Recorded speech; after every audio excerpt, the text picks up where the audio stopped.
Okay. Thank you, Vic. We're on. Welcome everyone to the Community Issues Committee meeting on this October 26th, 2021. My father's what it would have been if he'd lived 40 years longer, my dad's 103rd birthday. I still think of him. What a good guy. I do have a public comment. John Barbera and I went out driving the other night, just poking around because people had asked about some street lights up at and other kinds of lighting up at Weymouth Corners. So we were driving around and neither of us really realized how many lights there are up there at Weymouth Corners. Some of them are out, the crisscross lights that go across the street. So we drove down to downtown San Pedro, and my comment is that I'm kind of embarrassed. I realized driving around downtown, actually it was last night, Sunday evening, yeah. I realized that I haven't gone downtown, certainly not at night, really, since this pandemic started. I guess I've gone in and out, maybe picked up food in a couple of restaurants. There's just sort of been tunnel vision. I haven't really looked. There's a lot going on down there, even without the waterfront development. I was very surprised. And those decorative lights that crisscross over the streets are everywhere downtown. And they give it kind of a festive atmosphere. And there was some event going on at 6th and Mesa across from Nico's in that parking lot. Looked like a Halloween event.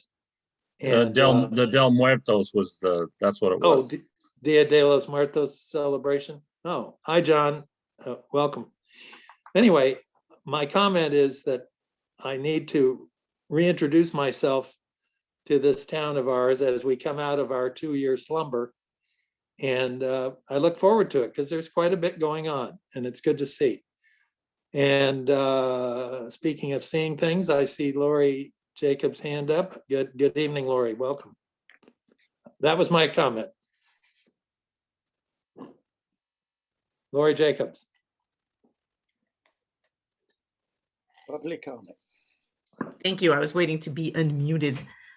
So, hi committee. Just so you know, Dan, the official name for what you're calling crisscross lighting is actually bistro lighting. Very nice. Okay, so it has a name. I come from the lighting biz.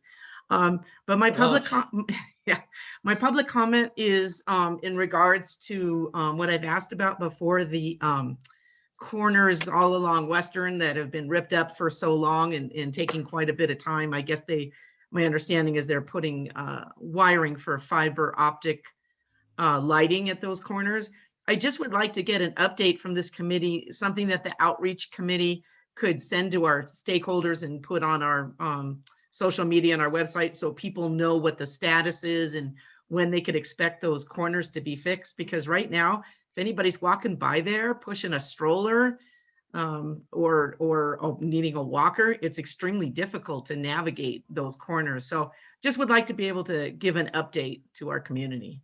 Okay, John and I were driving around looking at them the other night, so I'll write something up and send it to you. Thank you very much. You could actually send it to Chris. He's the chair of outreach. Oh, Chris. Okay, Chris Valle. Yeah. Thank okay, you. Very good. Oh, and there was a notice on the email. I think it was from the city, but I thought it was from Northwest. Saying they were going to do about one a week on those. Yeah, we have most of an update, and most of what's delaying it is getting parts because of the shipping chain supply crisis. But I think they're going to wrap it up as quickly as they get the parts they need. But yes, Lori, we'll get something written up for Chris to send out. John DeMiglia. And if I could just finish. Sorry. I'm sorry, Lori. Excuse me. Don't you think they should have waited till they had the parts before they tore it all up? Lori, Oh, I Look, lost my head. you've been at this longer than I have, as long as I have, almost. Okay, silly me. Yeah, I'm afraid that's on you. No, they're doing it exactly the way they do things. Was that it, Lori? Yes, sir. Thank you very much. John DeMeglio, sir. And John, can you Yes, I got share it. with the people who've been at it what you've been up to and what's under that lid of yours? Do you mind sharing that? Yeah, I cut my hair and donated it to cancer. And Bravo. it was a great experience. Is the ponytail gone too? Everything's gone. Wow. I actually wanted to get it buzzed off shorter than I did. And the lady doing it, I decided, yeah, I'll just give you a number 3 razor and just trim it. And I said, okay, actually, I'm glad she did. And they were just really great people. And I took pictures, took videos. They took my camera, took pictures of me holding my hair up because they did it in 4 or 5 little bunches or more than that. And great experience. Oh, so they cut off the full length, but sections at a time. Oh, they parted it all out in sections all over my head and then cut it to the scalp. They Wow. rubber band it and cut it on the other side of the rubber band so it was all tight and everything in sections. Well, it's a very, very worthy cause, and that's tremendous. And John was talking about it earlier, and I think he's had a very good experience, and is contemplating doing it again. Yeah, it was a lot of work. It's a lot of hassle. John, I think upon some reflection, you may decide you've given enough, perhaps.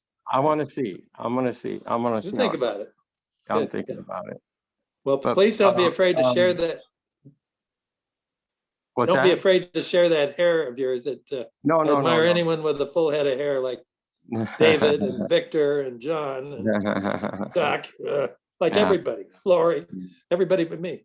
Anyway, John DeMeglio, you had your hand up. Please go ahead. Yeah, just a little comment on Lori. The last week or so, I saw people working on those lights, and it's going to be a slow process. I know it's going to be a slow process, but they're doing it right. They're doing it. It looks like they're doing a great job. They're just doing it a little bit at a time. But anyways, and then I just want to, this is just not to be mean-spirited or to be mean, and just like, there's so much stuff that we put across this board and nothing goes the distance. We did the cars, the trucks that are out here, and the bus stops and bus things, and nothing goes the distance. And it becomes a part where, what are we doing here? Are we doing anything overall? Has this board ever really done anything in the last couple of years? I haven't seen anything besides Diane Nave's stuff. That's it. And things need to be done. Neighbors are asking me about the trucks on Westmont and everything. Now there was a food truck there today, or ice cream truck or something there. It's becoming a nuisance. John, So I appreciate the public comment, and I don't want to specifically respond to it, except to say that I hope you will call me about some of these things. I understand what you're talking about, and I need all the help I can get, as does John Barbera, and all of us need all the help we can get from you and the other committee members. So don't hesitate to call. And as a reminder or as a challenge or whatever, don't hesitate to call. That's all I wanted to say. It just seems so simple. If the Buscanino's office would back us, and there's no backing, that's why nothing gets done. All they need to do is have Ryan come out and check out the situation, and it can be done in a second.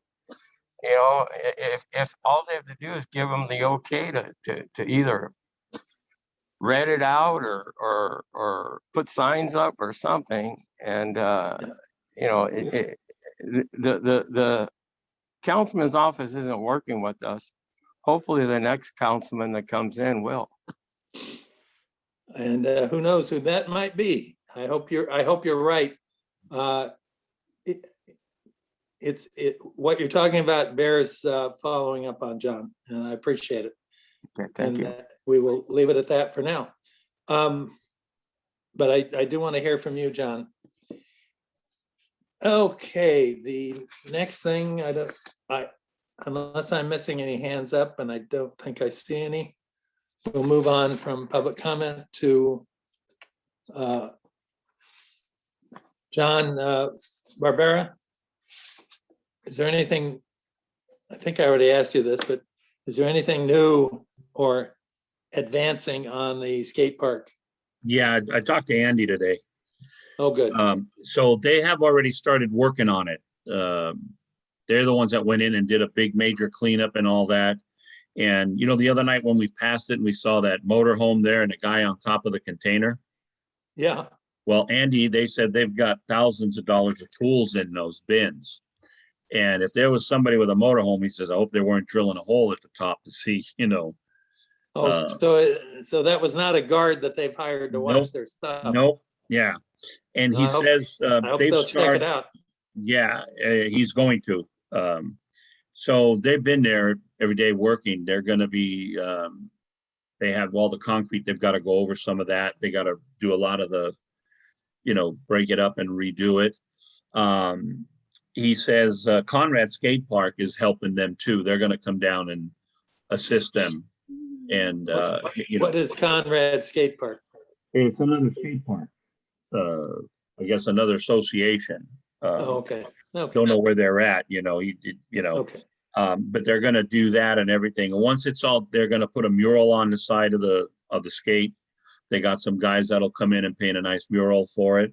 And over by the corner when you're on John Gibson and you're gonna make a left turn onto Channel, they're gonna have a big sign there that's gonna say, you know, Channel Street Skate Park or Skate Park Associate, you know. They'll have a name for it as they turn and they'll see that. And they're going to put some cactus along there. They're going to make it, beautify it with some flowers, some planters and stuff. You know, dress it up as you enter the park through the entrance there. So. That's a lovely idea. They need to coordinate it with the port though. Because the No, port has nothing to do with, they'd have nothing to do with it anymore. Well, he says they're, but it depends on it depends on the property you're talking about though. Well, from what he said, it's all theirs on that side there in section. Okay. So, and Okay. he also spoke to Dan Brown, and Dan Brown and some of the others will be patrolling it too now. That's good to hear. That's now our jurisdiction. It's no longer the port. And he says, from what it looks like, if everything goes right, March is going to be the opening. Oh, March. Okay. Yeah. Okay. So, Well, at least they picked a it. month. That's good. Thank you, John. Yeah. Thank you. So March, we will put That's that what they're down shooting and for. see what happens. Good. All right. This is all that I know currently about the next item, which is the, Well, just to go back on your lighting on 8th Street. oh, sorry, yes. Yeah, Oh, like I told you, wait, remember I wait, talked to wait, Ryan. wait. John, Uh, wait a minute. That's the next item. Oh, okay. Hold it just a moment. Okay. For some reason, I can't pull up the screen share. For some reason, it's not something. Oh, well, perhaps because I'm not sharing anything. Sorry. And I don't know how to do it either. If somebody can put up the agenda, that would be great, but item 4, the next item is just the fuel depot project on North Gaffey Street. It is slogging along, and this is the statement I have from from Seal Beach about it, from the Naval Weapons Station. From what, this is the public information officer, and you can listen carefully. I think I understand it. I'm not sure what it means. From what I have heard, lease negotiations are continuing. Lease signing could be as soon as a few more months or up to a year or more if it is determined that additional environmental studies are needed first. Additional studies could be needed if the contractor's proposed use for the property is substantially different than what was studied during the previous environmental assessment. Well, that could either be good, bad, or neutral news. I'm not sure, but as I mentioned to this group, I think last month, what was said to me sort of under the guy's breath was that he thought we would be pleased with the direction the potential lessee was going. Well, we'll see. But either it would require additional environmental study because they're planning to put big tanks in there, or because they have some completely different use in mind. So hard to say. So we're really just in a holding pattern with this information. But we'll continue to talk to them about it. And hold out some hope that there will be a creative, some kind of creative use of the property in mind. I hope that is the case. That was really all I had on that. John Barbera, back to you about our trip up to Streetlight City, which Lori has indicated. I don't know if you heard her public comment, but those are called bistro lights, the ones that swag across the street. Yes. So they have a nice name and Yeah. a nice purpose. But go ahead with what you were going to report on. So yeah, I talked to Elise, and then she told me to give Ryan a call because that's his area. And so and Elise Swanson is the president or the manager of the Chamber of Commerce. Chamber of Commerce, yes. Executive director. I called up Ryan. He called me back, and I told him that those lights was out. He said he was aware of it because he had drove down there and saw it about a week or two ago, and he says that he's got all the paperwork in, and he's talked to the contractor that does it, and they should be out there. It should actually be up and working before they do the December 3rd Candy Cane Lane. So they're talking sometime next month they'll have it up at all the replace the strands, because when all the bulbs go out, there's probably the strand is probably separated, or the wire, it's all out because one bulb will go out. So or like everybody's old Christmas trees, when one bulb goes out, the whole line goes out. So I told them nobody paid the bill, so it would be nice to have them up and running for Candy Cane Lane. Yeah. And that's what I told him. And he said, what's reshoot? He says he's hoping by the 16th or 18th of November, they'll be up and running. Lori, if you're there, it's peripheral to since it's peripheral to this issue, I assume we're participating in Candy Cane Lane as usual. Actually, John could answer that. He's on the committee. Oh, John, you're everywhere. Oh, it's So December. So we are, 3rd? yes, we all voted for it last night for the go ahead, and we'll be doing it. And Melanie has the paperwork that she has to send in. And so, and we did get the okay that we can do candy canes because they're individually wrapped, as long as they come in the cellophane. We can, but the only thing is we cannot have a congregation. And so we're working on, having little ornament kits that the kids could put together.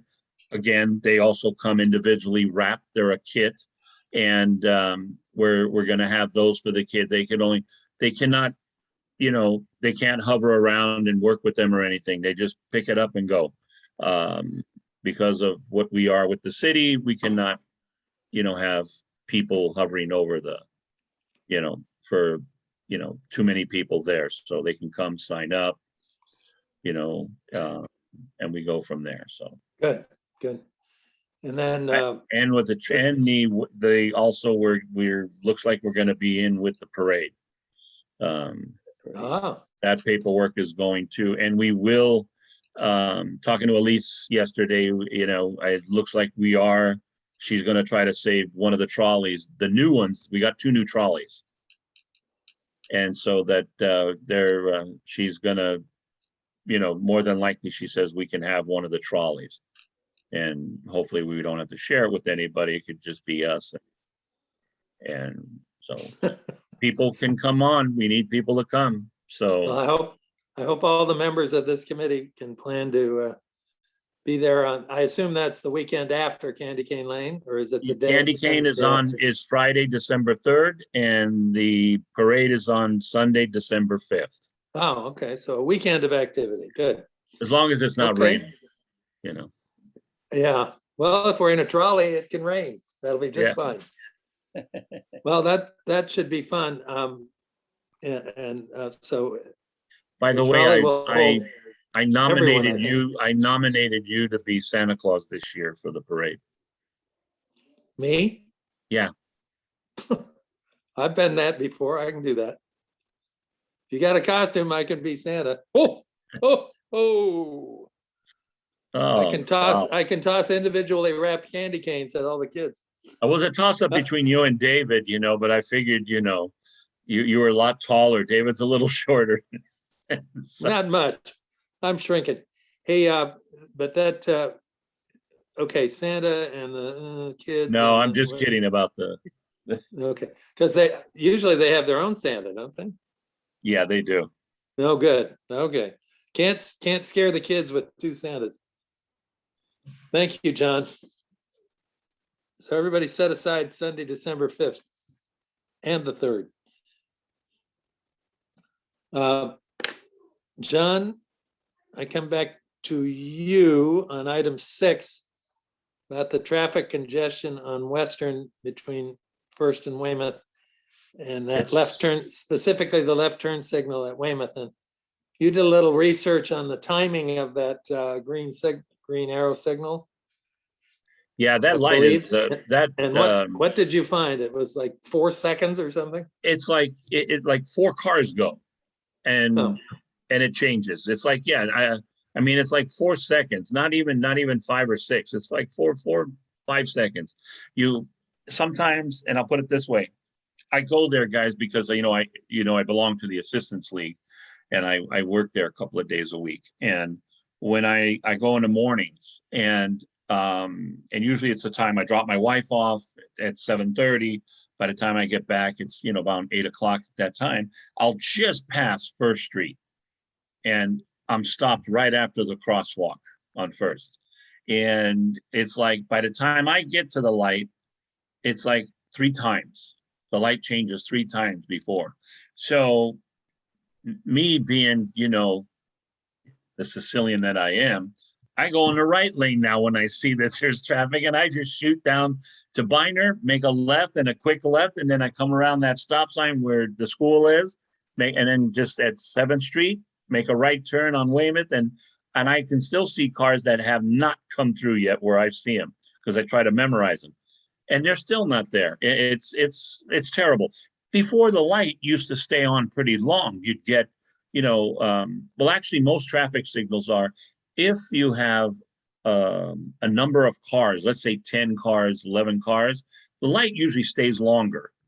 I understand if there's only a couple of cars there, yeah, it's going to be a shorter time. But this one here is staying all the time. It's just short, you know, 3, 4 cars, 5 cars, and that's it.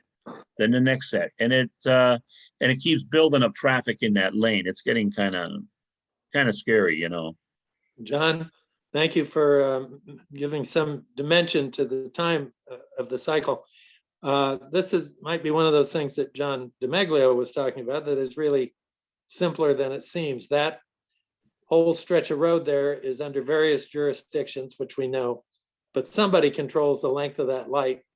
And I think this is an absolute case where the council office can get in touch with the controlling authority and cite the problem to them and see what they can do about it. I don't think this requires an act of Congress or even a motion on our part. If We could anybody- get a hold of Ryan. I could talk to Ryan about it. That's what I was gonna well, do. Because we and- talked to Ryan last time Yes. for Biner, Yes, and and if you know. Ryan can handle it, that's great. If not, then we can go through our process of talking to somebody else. But that Yeah. seems to me that is a very basic level of constituent service, especially for a guy who wants to run for mayor. So my guess is he has put his staff on alert to be aware of constituent requests and then make them happen. This has gone on, and it is confusing because who's on first, who's in charge, and all that. But this ought to be a phone call from the council office to either Caltrans or the LADOT or RPV or whoever's in control of that intersection. So, John, if you will give Ryan a call, since you're talking to him about other things, that would be great. John DeMaglio, yes, sir.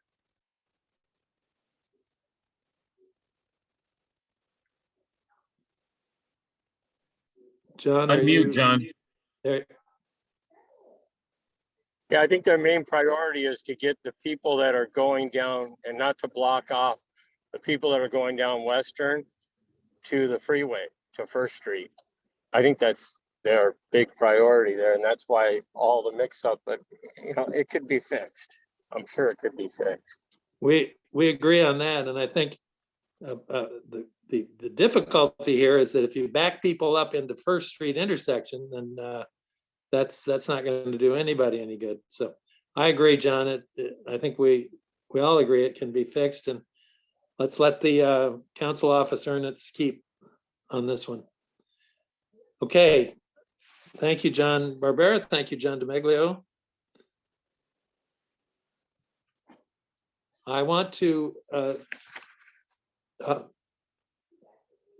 that really concludes the items we had on the agenda. I want to ask everybody on the committee to keep your eyes open, be aware of, and let us know, which John DeMaglio has done faithfully over time.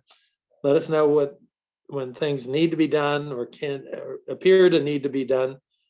Let us know about physical maladies in the neighborhood, things that are broken, falling apart. I know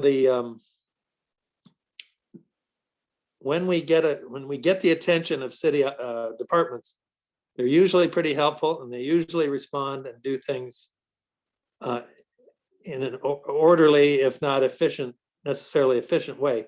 But they do pay attention and they do get things done. LADOT has been a traditional tough cookie. And oh, thank you, John. I guess I should have asked for that earlier. Thank you very much. LADOT is tough to deal with, but not impossible. And I would, to come back to my main comment, I would like us to bring work to this committee to do by, if you hear from people, neighbors, about specific things, as John DeMaglio has done, please let us know. We're going to try and handle it quicker and handle it well, whatever the issue might be. Any hands up about anything else? If not, I will just say, I don't know if this is a new record and I don't know what time it is, but Chuck, you go back to watching the World Series. If you can call it a World Series. Anyway, thank you all. And I wish I had hair to grow out, but I don't. But I'll try to figure out something else to do for Hey, my just a- little part of the community. Yes, Just a John, reminder, please. Melanie on November 6th is gonna have, they're gonna meet over at the Highland Park. And hopefully Harbor Harbor Highlands Highland Park, yes. Park, yeah, Yeah. we'll have a a booth there and everything. There's gonna be water and everything for anybody. So anybody that wants to come and help, they want to go up Capitol and take all that dead grass along the walls and stuff up and down, they're gonna do a cleanup in the areas there, start with that area. And I think they want to do something every so often, and, Are you you know, talking about the north side of Capitol Drive along that ditch? yeah, belong our wall where Lori and I live and all that wall that's right there. That's right. Dayton is the next street when you turn on Myler. So you're it's all talking- that wall right there. So you're talking about your side of the street? Yes, sir. All the tall Oh, grass okay. and stuff is that. They're Okay, gonna do a major cleanup. So we're gonna have, hopefully maybe Andrea and somebody else will be there in the booth, and anybody that has water bottles and, I guess they want to bring tools and stuff. I'll find out more Thursday at the public safety meeting, and we can go from there. But that's, if there's any volunteers that want to help, and, so we can keep the city clean, and, and I think she's doing it with also George. Get George's last name, but you guys know him. He does all the cleaning around town, and CPR folks. yeah, CPR George, right. Anyway, so they're all going to be out there to, start doing what they can, all right, good. Thank you, John. That's it. Thank you, everybody. Have a pleasant evening. Okay, you Pleasant guys do week. the same. Thanks for coming, and thanks to everybody. Let's keep this committee perking and moving ahead on some of these things. Thank you, guys. Okay, Thank you, take Lori. care. Thank you, everybody. Yes. Good night, Take guys. care. Good Bye, night. John. Stopping recording. Good night. Good night.